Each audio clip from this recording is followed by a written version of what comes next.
The fact that my radiologist was recommending that I needed a biopsy put me in another dimension. I knew at that point that there was the possibility that I had cancer. I think one of the scariest parts about being in the doctor's office at this point, where you've just come from your radiologist, you're getting a needle biopsy, which is something completely foreign to you, is the whole concept, the whole language is scary because you really don't have a framework for it all. I didn't know anybody who'd had breast cancer, so everything that I was hearing for the first time. I didn't know the language, I didn't know the words.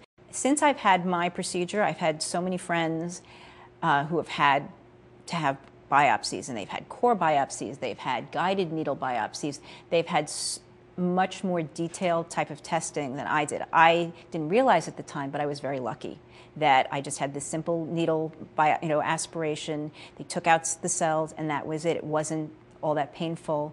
The nurse came in, then gave me the gown, explained the gown ties in the back or the gown ties in the front. Now I don't even remember. It's kind of all such a blur.